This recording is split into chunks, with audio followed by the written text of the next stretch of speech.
India में पिछले 24 घंटों में क्या हुआ, आइए 5 मिनट में जानते हैं। डोनाल्ड ट्रंप ने एक बार फिर से हेडलाइन बना दी है। उन्होंने कहा है कि उन्होंने ऑपरेशन सिंदूर के बाद इंडिया और पाकिस्तान के बीच में होने वाली बड़ी वॉर को रोका था और क्लेम किया कि 8 प्लेन्स उस कॉन्फ्लिक्ट में गिर गए थे।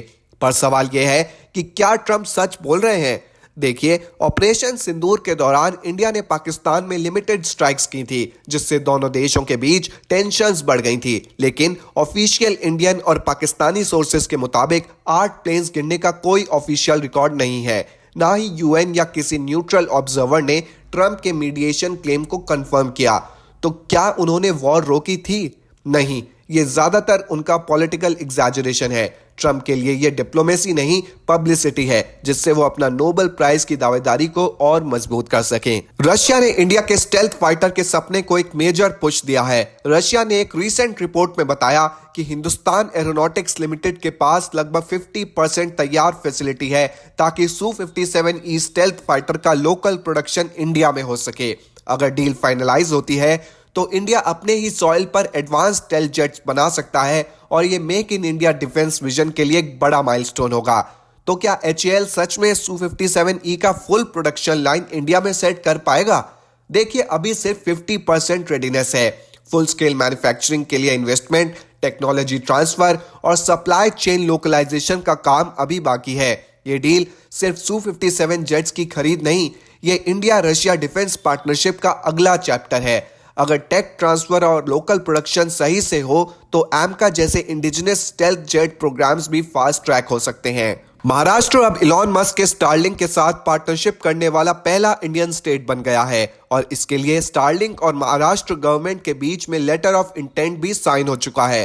तो क्या मस्क के सैटेलाइट सच में महाराष्ट्र के गांव तक डिजिटल रोशनी ला पाएंगे या ये भी एक और जुमला बनकर ही रह जाएगा?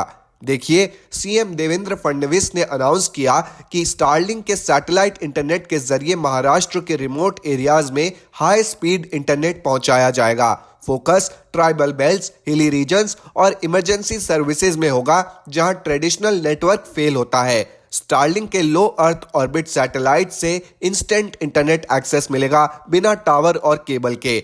मेरे हिसाब से अगर एग्जीक्यूशन स्ट्रांग रहा तो यह पार्टनरशिप महाराष्ट्र के लिए सिर्फ इंटरनेट नहीं, एजुकेशन, हेल्थ और गवर्नेंस का लाइफलाइन बन सकती है। FATF ने रिसेंटली इंडिया की ईडी को ग्लोबल लेवल पर शाबाशी दी है इकोनॉमिक ऑफेंडर्स से पैसा रिकवर करने के काम के लिए। अपने latest asset recovery guidance report में FATF ने ईडी को बेस्ट प्रैक्टिस एग्जाम्पल के तौर पर हाईलाइट किया।